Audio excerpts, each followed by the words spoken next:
નમસ્કાર, આપ જોઈ રહ્યા છો પ્રકોપ ન્યૂઝ. છોટાઉદેપુર નગરમાં નવા વર્ષની 1 જાન્યુઆરી 2026ના રોજ યોગ દિવસ તરીકે ઉજવણી કરવામાં આવી હતી. નવા વર્ષના પ્રથમ સૂર્ય કિરણને નમસ્કાર સાથે છોટાઉદેપુર નગરના વિવિધ સ્થળોએ સૂર્ય નમસ્કાર અને ધ્યાન સત્રોનું આયોજન કરવામાં આવ્યું હતું. આ યોગ કાર્યક્રમોમાં મોટી સંખ્યામાં સાધક ભાઈઓ અને બહેનોએ ઉત્સાહભેર ભાગ લીધો હતો. બ્રહ્માકુમારી છોટાઉદેપુર ખાતે યોજાયેલા યોગ સત્રમાં બ્રહ્માકુમારી ડોક્ટર મોનિકા દીદીના અધ્યક્ષપદે સૂર્ય નમસ્કાર અને ધ્યાન કરવામાં આવ્યા હતા.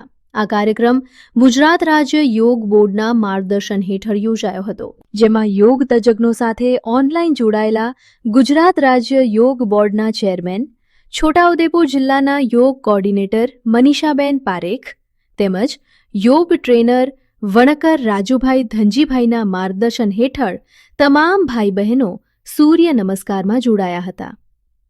વણકર રાજુભાઈ ધનજીભાઈ વસેલી નવી વસાહત છોટાઉદેપુરના રહેવાસી છે અને તેઓ ગુજરાત રાજ્ય યોગ બોર્ડ તરફથી છોટાઉદેપુર જિલ્લામાં યોગ ટ્રેનર તરીકે સેવા આપી રહ્યા છે. તેમનો યોગ ક્લાસ બ્રહ્માકુમારી કેન્દ્ર તેમજ મેદસ્વીતા મુક્ત શિબિર શાસ્ત્રીબા જિલ્લા સેવા સદન નજીક ચાલે છે. તારીખ 1 જાન્યુઆરી 2026થી તેમને સબજેલ છોટાઉદેપુરમાં યોગ ટ્રેનર તરીકે નિયુક્તિ મળતા તેઓ સેવામાં જોડાયા છે. આ ઉપરાંત છોટાઉદેપુર સરદાર વિસ્તારમાં પણ સૂર્ય નમસ્કાર અને યોગ કાર્યક્રમો યોજાયા હતા, જેમાં જિલ્લા યોગ કોર્ડિનેટર મનીષાબેન પારેખ, યોગ ટ્રેનર શ્રી નરેશભાઈ મહંત તથા ચેતનભાઈ પંચાલે પ્રશંસનીય સેવા પ્રદાન કરી હતી.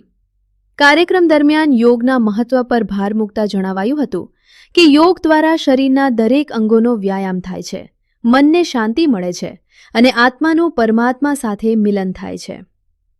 સૂર્ય નમસ્કાર સ્વાસ્થ્ય માટે અત્યંત લાભદાયક છે અને આ કાર્યક્રમ દ્વારા યોગ કરો નિરોગી રહો સૂત્રને સાર્થક કરવામાં આવ્યું હતું.